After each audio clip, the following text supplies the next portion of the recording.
I've got a business that works on my terms and helps me have balance in my life, gives me what I need. Might not make me the richest man in the world, but I'm one of the happiest, and I love what I do, and everyone else loves what they do, and everyone's bought into it. This is The Crackling. I'm Anthony Huckstep. In Australia, the humble sandwich is part and parcel of many diets, but when it comes to sandwiches, Italy's Panino and its many iterations are hard to beat. For Peter Mastro, the vision of his Panino bar began as a child. Peter, how are you? Very well, how are you? I'm good. It's great to get you on the show. You've got a cracking venue there in Melbourne. How are things going? Yeah, good. Melbourne's, it's coming back, probably not at the rate we'd like, but Melbourne is definitely back. In a reasonable capacity. Amazing. Tell us a little bit about what you guys are doing there. So basically, we live the dream every day. We're pretty lucky. We set up this business on our terms. Let's go back about 9 years ago. It's a long story, but I used to have a cafe and wine bar in Middle Park, and we had a little bit of success with our homemade salami in the first Melbourne Salami Festival that used to go on in Melbourne. And I felt like sharing all those flavours with my customers who had never had the opportunity to tap into that style of food, that homemade artisanal salami, coppa, all that kind of stuff. So I put on a day for them. We basically did panini with salami, porchetta, salsiccia, and we may have done pork cotoletta as well, to be honest. And the response was unbelievable. I mean, to me, it's things that I grew up in day out, and I took for granted. But the crowd there had never been able to tap into it, so we shared it with them. It was a raging success, and from there we did a primary school fete to doing the Royal Melbourne Show, to doing Carlton Festival, Food and Wine Festivals, to opening up a shop, and here we are now today with 2 shops and a third one on the way. Wow, that's extraordinary. Tell us a bit about the shops. What are you doing with them? So basically, they are. I mean, I like to say our childhood on a plate. So basically everything on the menu is us sharing the flavours that we want to share the way we want to share them. Pork plays a massive influence, always has, and I'm sure we'll go deeper into that later, but basically it's salumi, cheese, prosciutto, everything in a panino form. I mean, it was a daily staple growing up. And we get the opportunity to share it. So basically everything on the menu, and there's actually a story between every panino on the menu. There's a reason for it. There's a story behind it. There's a sense to it. It's not just something we've just made up to make it Instagrammable.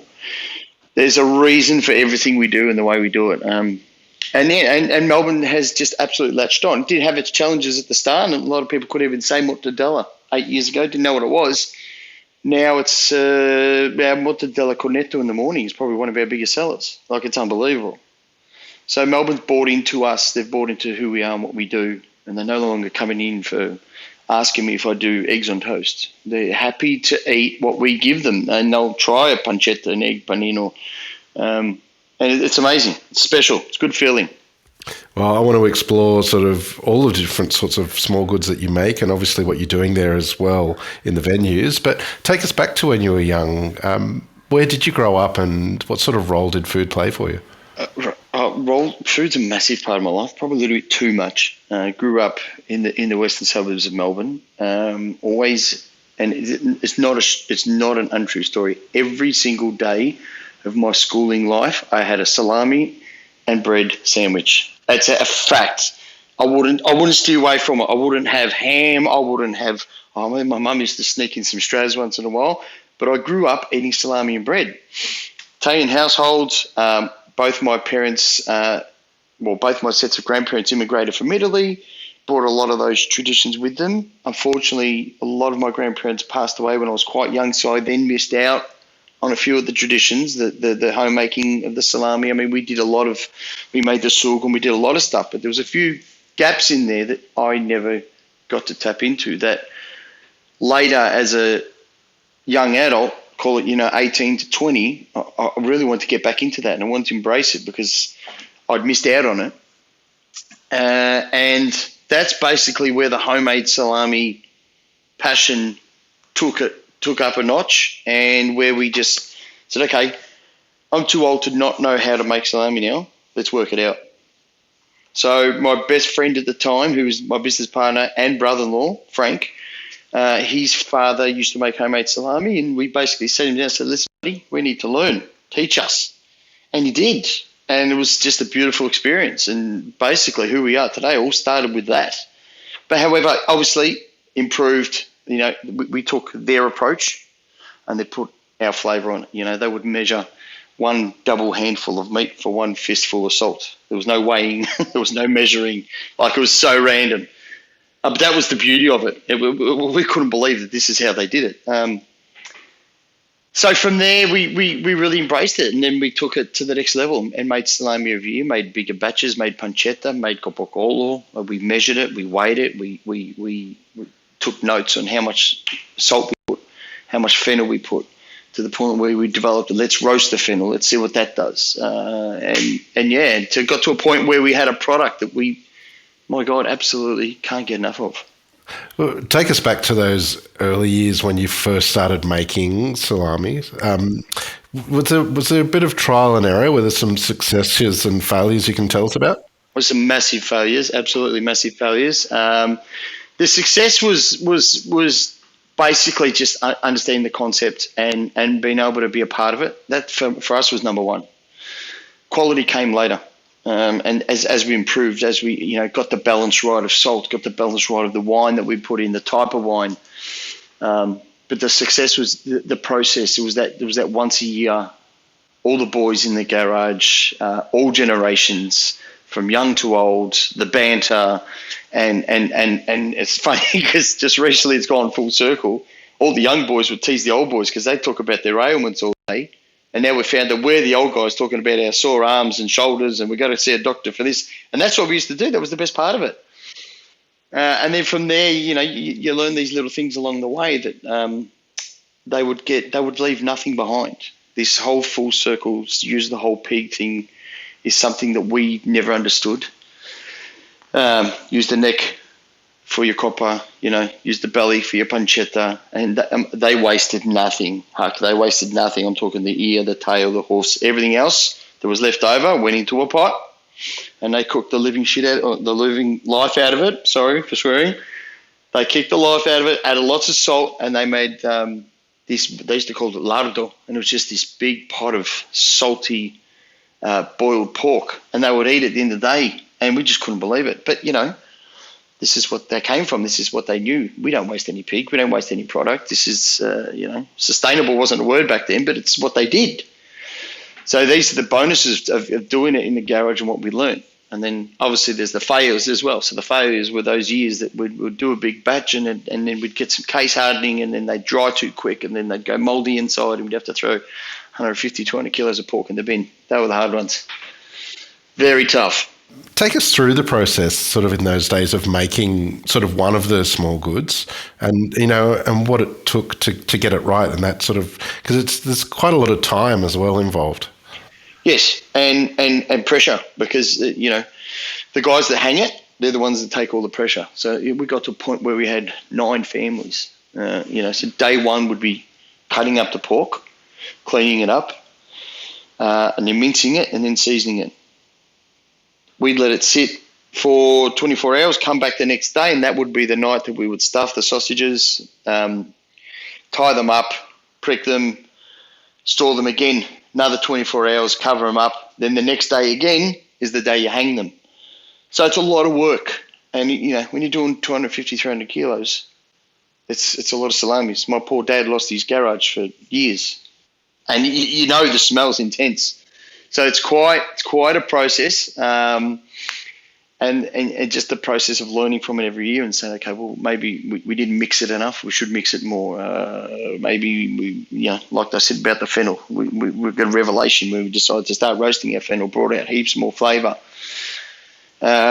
But it's a lot of work. It's messy work. I'm fortunate that I've always been in hospitality and I've had commercial kitchens for us to do it in. We did back in the day, started in the garage. It'd be freezing cold. Your hands would be in freezing cold meats. You'd be out there from, you could start at 6 in the morning and not finish till 3, 4 in the afternoon. It's a long day. And it's messy. It's messy, very messy job. But, you love it. You love it. And frying up, something very special about frying up fresh salami meat on the day. To taste it and sample it, it just evokes this emotion and these memories of your youth, and it's just the flavour and the smell, because there's so much salt in there. It's obviously it's too salty to normally eat, but you do because it's so special. You do it once a year, so we always fry up a bit. There's always some bread lying around. Someone would boil some pasta, we'd just throw the mince on the pasta and absolutely smash a plate of that. So it was a festival. Yeah, it went on for 2-3 days, and it was special. You mentioned that you sort of started making product, and then you became quite happy with what you were creating, and you started doing different festivals and markets and things like that. What was a real turning point for you in regards to your brand and the product? Probably the fact. I'd been in hospitality for a while, but probably the fact that I saw an opportunity, and with my brother-in-law, who was an ex-banker and who wanted to do something he loved and something he was passionate about. Banking can't be invigorating, but there's something special about sharing who you are with other people, and you wanted to do something you loved. And we saw an opportunity to have a business that would allow us to do that. Like, not a lot of people get to live that dream and just share what they want to do and own it. So it was a big revelation, and to see people buy into it and love it, and then share their stories, and then, little simple things. We would do the caffettiera. So, the Italian stovetop coffee, we would do a caffettiera coffee. Now, 9 out of 10 people wouldn't know what it is, or B, think, oh, that's a pretty crappy product. You just have that at home because that's all you can make. But we said, no, we want to share this. This is special. This is not just a crappy product. This is our youth. This is our childhood. This is what we had with our parents and our grandparents. And to see people order that, they've never had one before, and love it and buy into it, has always been amazing. It's always made us feel really special. And now to do it on the scale that we're doing it, large corporate functions, we've done weddings, we've done birthdays, product launches, opening of galleries, and for them to want to have us there, so good, so good. And I love a chat, so for me it's perfect. And I get to do different things all day. It's not one-dimensional. It's the cafe one day, it's an event one day, it's a coffee cart one day, it's a podcast one day. Like, it's grouse. How lucky am I? Tell us a little bit about your hospitality career, sort of leading up to all of this. What were the sort of really key sort of venues for you? It's funny because it never started in hospitality, so I've always been around it. My dad was in fruit and vegetable wholesale. We were in liquor, retail and wholesale distribution. And there was an opportunity where Dad and I wanted to get into a business, and we found a wine bar in Mandel Park, and my dad's been a wine merchant many, many years ago, and food being a massive part of our life, we took the opportunity. We had a wine bar in Middle Park for 10 years. So always sort of has been in my DNA, whether it's wine, whether it's salami, food, pasta, pizza. Not even that. It's Japanese food. It's Indian food. I love it all. I'm not biased, not by any means. And then, it's just always been in the culture. It's always been around us. My dad, growing up, was the cook in the house. Some of my best my best memories are a Sunday sugo. You get up Sunday morning, he'd put the pot on, and that smell would be wafting through the house all day, and you knew that at 12:30, 1 o'clock, you're going to be eating some sauce with some really soft meat, and it was just going to blow your mind. And just what a beautiful smell on a Sunday morning. Do you know what I mean? You just can't beat it. And this is just part of who we are. It was always going to happen. Take us back to the time when you started to create Saluministi. Wow, it's a mouthful. And it's a mouthful to eat there, I hear. But take us back to that time when you were creating it and, coming up with the menu. What was that period of time like for you, sort of, with the memories that you had as well? Yeah, well, it was a little difficult in the sense that, we'd done some festivals, we'd done some events, and we knew it's one thing to go to an event and sell to a porchetta roll and a cotoletta roll because it's pretty basic. But to make it a sustainable business model, what are people going to come back for every day? I mean, I always say, again, with the word sustainable, but I find that we came up with a formula that made our business sustainable in the sense that, you can't have a burger every day, right? So you can't go to a burger shop every day. But we want you to come to Saluministi every day and have an option. So, okay, you might not have a porchetta or cotoletta roll every day, but you can have a prosciutto roll. You can have a salami roll. And we wanted a range of things that were going to resonate with everyone and going to be something that, you could always come back to. So the name Saluministi was a made-up name that I come up with for the Melbourne Salami Festival that we used to enter our salami with.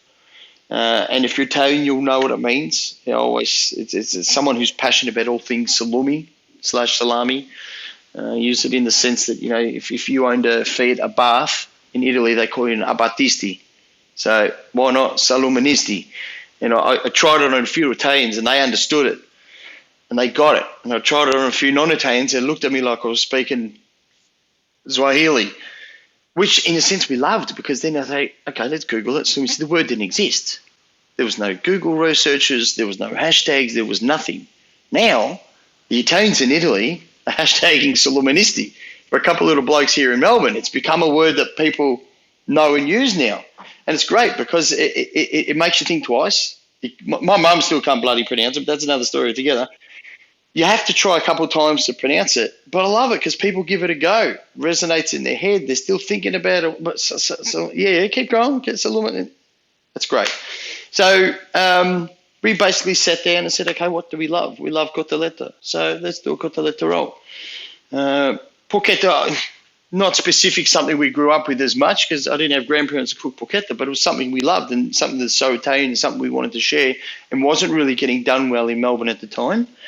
So that's where the porchetta roll come from. The salsiccia is probably the most beautiful out of all of them in the sense that the salsiccia Panino is our homemade salami recipe. So every year when we made homemade salami, we would make a batch with less salt and keep them as sausages and eat them on the barbecue. I'm like, bloody hell, that's a good sausage. Literally, to this day, and it's funny because I posted a picture of the guys making it yesterday on Instagram. They still make it where they get all the mince, put it all on the bench like we used to do in the garage, sprinkle all the herbs, sprinkle all the sauce, sprinkle all the wine, mix it up, and we make our own sausages. So that's a recipe that's, 30 plus years old that we make in-house all day, every day with our hands. So that's special.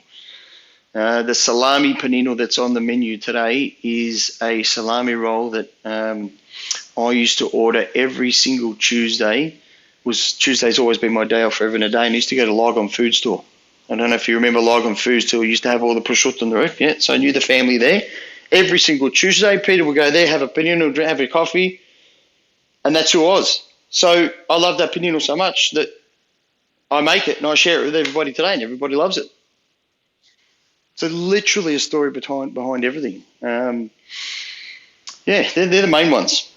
You use a lot of pork. Tell us about sort of, how much pork you're going through. Are you getting whole pigs in, and do you have connections with specific farmers? Yeah, so I'd like to do a little bit more of that, but, with life and business and kids and families, we don't get that opportunity to connect as much as you like, but we do make a conscious effort to use Victorian pork, free-range pork. We get the whole middle in. So our porchetta, where a lot of people won't keep the loin in, we do. So we roll up the whole middle. We would probably do, I'm going to say, 3 whole porchettas a day. So it's 15 a week plus 1 on a Saturday. So we're doing about 16 full middles a week. It's a lot of pork. So that's between 2 shops. And we roll them, tie them ourselves, cook them every single day. 6 a.m. the pork goes in. It's ready by about 10:30. I hand deliver it to our Flinders Lane store, so they've got fresh hot porchetta every single day. Sits under the heat lamp. They shave it on the slicer, so that presents a challenge as it is because you've got hot fat pork going everywhere. But yeah, it's something else. It's freshly cooked, slow cooked pork that is sliced on the spot every day, and they go mad for it. We'd sell 3 or 4 porchettas to one of any other panino. Wow. Well, what's the secret to a porchetta? Like, what's the process you go through to make great porchetta? Yeah, absolutely. So, as I said, keep the loin in. We don't want to waste it. Obviously, it's a lot cheaper just to use the belly, but we don't want that. We want them to get the full experience. And then basically, our ingredients, we don't use garlic. We find it's a bit intense. So, roasted fennel, thyme, rosemary, lots of salt, all the salt, pepper, and we use a bit of dry vermouth just to give a little bit extra love. Massage it in, roll it up, tie it, score it, and then we let it sit in the fridge for a few days before we cook it so it can dry up a little bit, unwrapped so the skin's nice and dry, so when it goes in the oven, she's ready to go. And obviously, crackle, crackle, crackle. Everybody loves crackle. Pardon the pun, this is the crackling, but without it, you've got nothing. So we make a very conscious effort that every single panino gets a piece of crackle in there, that when they get to the middle of that roll and they cut through it, they lose their minds. It needs to be in there. And cook it slow. Slow and steady wins a race. If we rushed it, it just wouldn't work. Do you have a one or two favourite small goods that you make that you can take us through, and how you make it and what's so special about them? Well, our homemade salami is probably our greatest hero. In our later age, we don't do the big, massive, fat, long ones anymore. We like to keep to a natural casing, keep it simple, small, traditional, really Italian-looking cacciatore style salami. So that's probably our favourite. We use fennel. It's kind of you like fennel or you don't like fennel. There's 2 types of people in the world. We love it. So we make sure there's fennel and we make sure there's chili. Hands down. It's a fennel and chili hybrid. So it's not particularly Sicilian to use fennel, but we love it. Absolutely love it. And again, that key is to roast it. And being in the natural casings, being smaller, it leaves a lot less opportunity for you to lose the salami and for it to get, dry unevenly, to get your case hardening on the outside, for it to rot in the middle. You can cure a cacciatore in 3.5 to 4 weeks, but the times we did throw salami out, we were doing long ones, big ones. They were, 40, 50 mil wide. It just presents more challenges. But then on top of that, things like coppa, something that's really not appreciated. We used to make our own coppa. It's really basic. It's really easy to make. It's pretty hard to stuff up. So we love that. We've done guanciale, we've done pancetta, but for me, it's the humble salami. You just can't beat it. You can't replicate it. You can't buy it. And it's got to be homemade. Unfortunately, when we started the business, we weren't sure whether we were going to sell salami or whether we were going to have a paninoteca. So we actually went to Sydney, went through the process of creating a commercial batch of our homemade salami with nitrates. The final product got cryovac and sent to Melbourne. We cut it open, we ate it, and we're rang up the producer and said, something's wrong. This isn't our salami. He's like, yeah, it is. I'm like, it's not. I promise this is not what ours tastes like. And the flavour was so different. So different. So, once you introduce the nitrates, it just absolutely seems to shock the meat and just blows it out of proportion. It was amazing how it just didn't taste like us. I'm like, what is that? That's not our product.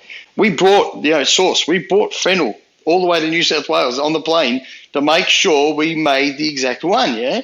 And then when it come back, that's not right, which is very disappointing. So, it is what it is. We can't produce it commercially like that, and we know that, and it breaks my heart.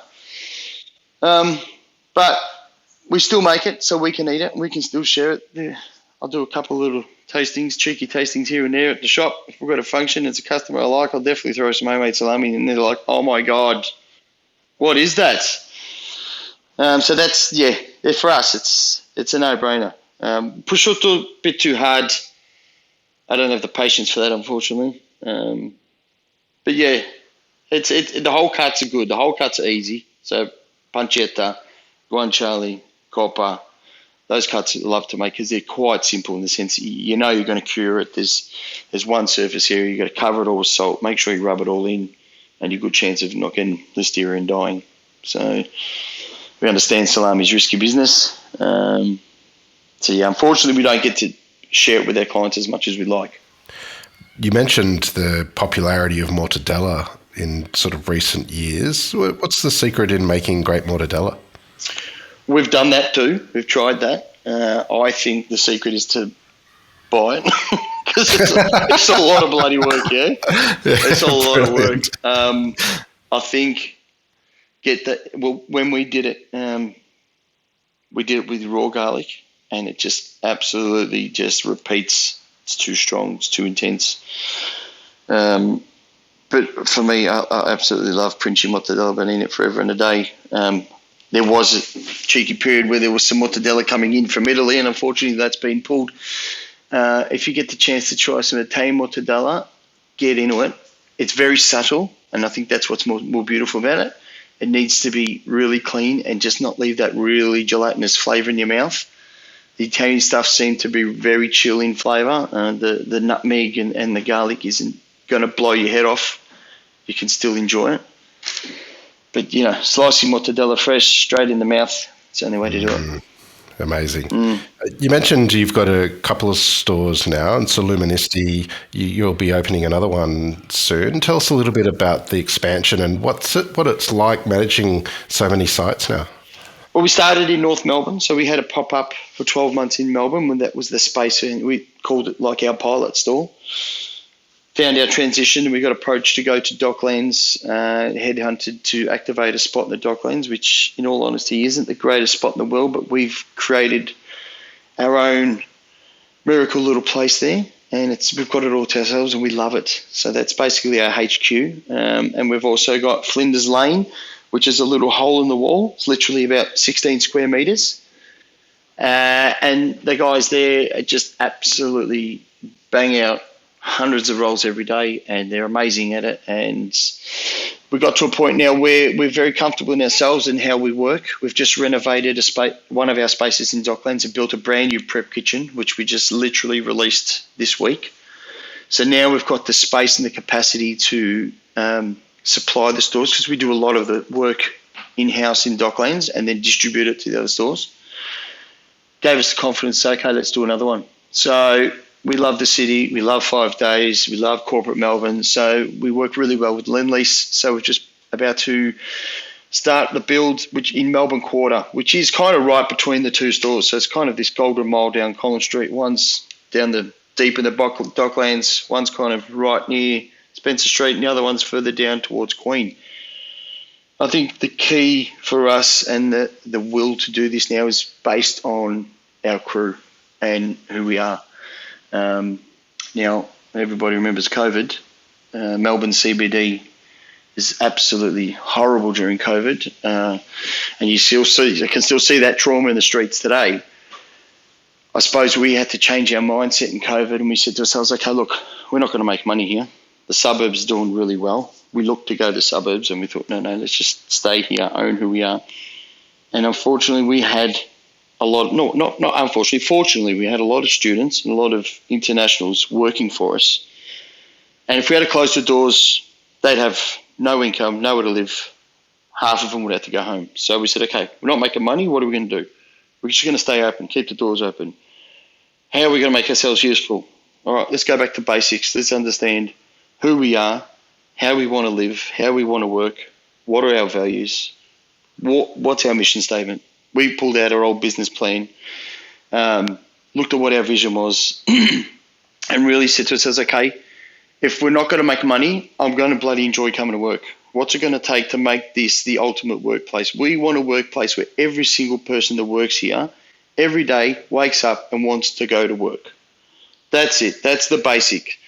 If we can achieve that, we can have a crew that we can move forward with and grow and enjoy what we do. Because I want to wake up every single day and I want to go to work. If my staff aren't happy, I can't be happy. So Frank and I went through this process where we went back to basics. and we shared that with our staff, and we told them that we want this to work because, I mean, it's our families on the line, it's our careers, it's the food I put on the table as much as it is yours. And they absolutely embraced it. And now we actually live day by our values. They're our 10 commandments. Yeah? And we make our decisions, business decisions, personal decisions, staffing decisions, hiring decisions, all based on 4 values that we come up with. The main one being family. And, it's as simple as treat people the way you want to be treated, and you'll get the respect and you'll get the best out of people. I had a lot to learn myself. I mean, I'd been in hospitality a very long time. It was a massive transition for me. There's always been this massive gap where the boss and the staff and or the kitchen and the floor staff don't talk and all this kind of stuff. I'm like, no more. We are all on one page here. We are all family. We are all equal. Whether you wash dishes, whether you make coffee, whether I'm the boss, I talk to you the way you talk to me. And we believe in it. And it's been a revelation. It's gotten us through COVID. It's helped us return from COVID. It's helped us recover from COVID. And without being a smartass, I told you so. Look at us now. We've just renovated our shop. We're about to open our 3rd shop. And I have got, I promise you, probably the best crew in Melbourne. These guys are unbelievable. Now, Frank and I treat them as well as we would treat our kids and our wives. And we want to do that because we want them to respect us and we want to respect them. And it allows us to live the dream. Like I said earlier, have the business that we want to have and for them to believe in it and share it as much as we do. And I'm very confident that you can come into my shop and ask any one of my staff members if they like being there, and I know what the answer is. Well, you've created the most incredible brand there in Melbourne that's incredibly unique. What do you love about what you do? Oh, I get to talk a lot of shit all day, every day. I love it. Yeah, and I get to be me. Yeah, I get to be me. Frank and I got both very different skill sets. He's a numbers guy. I'm the one that shakes hands and kiss babies, and I love that. I love to get out and about. I love to talk. I always say I'm probably Melbourne's most overpaid courier because I'm the one that takes all the catering out. But I mean, I love it. I go to see clients. I go to other people's workplaces. I deliver for friends. I do everything. And when I go there, I get to see them and make a lot of noise, drop off the food, see you later. I love to jump on the till for an hour and a half during the peak period of lunch. I feel like I'm sometimes like the bloody conductor at the circus. And I love to make a lot of noise and scream and shout, and then I just drop the mic and go. But it's I get to be me. It's bliss. I mean, to be in hospitality and love it are 2 things that don't always go together. I mean, there's a lot of people that love hospitality, but they don't always get the opportunity to really enjoy it.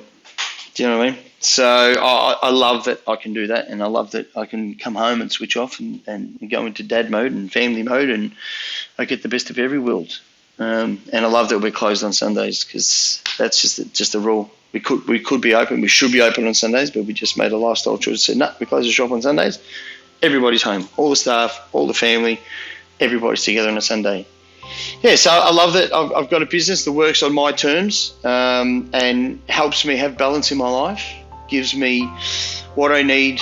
Might not make me the richest man in the world, but I'm one of the happiest, and I love what I do, and everyone else loves what they do, and everyone's bought into it. Well, Peter, you're an inspiration, and it's an absolute honour to have you on the Crackling today. Thank you. That's a strange thing to hear. Well, please keep in touch, and we'll catch up again soon. Absolutely. Take care. This is The Crackling, a Deep in the Weeds production in partnership with PorkStar. I'm Anthony Huckstep. Stay tuned as we catch up with some of Australia's best chefs and pork producers to discover what makes Australian pork so special.